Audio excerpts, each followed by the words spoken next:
ఈ రోజు మా గ్రామంలో 550 రూపాయల లెక్క ప్రతి ఇంటికి పన్ను కట్టించుకున్నారు. నిజంగా ఇలా పన్ను కట్టే సర్వే ఉందని నేను మా నాన్న అడిగితే ఈ సర్వే అయితే ఉంది, కానీ ఇప్పుడు 30 ఏళ్ల క్రితం 1989-88 మధ్యలో మా జేజబ్బ సర్పంచ్ ఉన్నప్పుడు 10-20 పన్ను కట్టించుకున్నారంట.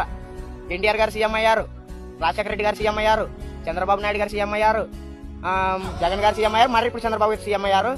మొత్తం 30 సంవత్సరాల కింద ఎప్పుడో అప్పుడు పన్ను కట్టించుకున్నారు, మరి ఇప్పుడు పన్ను కట్టించుకుంటున్నారు. 30 ఏళ్ల నుండి గుర్తుకురాని ఈ సర్వే ఇప్పుడే గుర్తుకొచ్చిందని నేను మా నాన్న అడిగితే, మామూలుగా ప్రభుత్వాలు గెలవడం కోసం వాళ్ళు ఇష్టానుసారము హామీలు ఇస్తుంటారు కదా, తీర్చడానికి ఇలా ప్రజల డబ్బుల్ని తీసుకొని వాళ్ళు అలా హామీలు నెరవేరుస్తారు అంటే నేను లెక్కేశాను. ఆ ఒక్క ఎస్సీ కాలనీలోనే 300 ఇల్లులున్నాయి.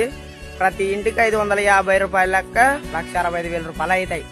అలా మా గ్రామానికి ఎంత అవ్వాలి, మొత్తం ఈ జిల్లాల మొత్తానికి ఎంత డబ్బు అవుతుంది?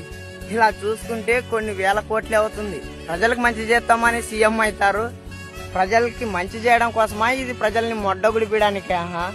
సరే, ప్రజలకు మంచి చేయాలనుకుంటున్నారు, అదేదో మీ నెల జీతం నుండి చేయండి. సీఎం చంద్రబాబు గారి ఆస్తుల విలువ 931 కోటి, మళ్ళీ వీళ్ళకి శాలరీలు 2 లక్షల నుండి దాదాపు ఉంటుంది. ఎన్ని కోట్లు అసలు? అవే పోయి మీ డబ్బులతో చేయొచ్చు కదా. సరే, మీ డబ్బుల నుండి చేయకూడదు, ఓకే. అసలు ఈ పథకాలు ఏంది? నాకు అసలు కంపం పడుతుంది. పథకాలు ఇట్లా పథకాలు ఇస్తే ప్రజలు మాట వింటారా? కష్టపడి పని చేయగలరా? మనిషి అన్నవాడు పనే చేయడు ఇలాంటి పథకాలు వదిలితే. ఈ ఇంటి బిల్లులు అంట, ఇవన్నీ ఎవడు చెప్పాడో కూడా నాకైతే తెలీదు. అసలు ఈ పన్నేంటి కట్టాలి మేము?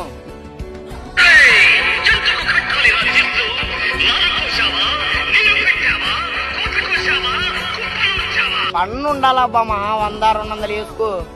ఏంది 500, 1000, లక్షలు పాడండి, మీ ఇష్టానుసారం మీరు పథకాలు వదలండి, మా మీద రుద్దండి. ప్రజలకు మంచి చేయాలంటే ఎలాగైనా చేయొచ్చు అన్న. ప్రజలు ఇలా పన్నుల ద్వారా గుడిపియచ్చు. నీ వీడియోని పార్టీల గురించి అయితే చేయడం లేదు, నేను ఏ పార్టీకి వ్యతిరేకిని కాదు, నాకు అన్ని పార్టీలు సమానమే. పార్టీల గురించి అయితే వీడియో కాదు.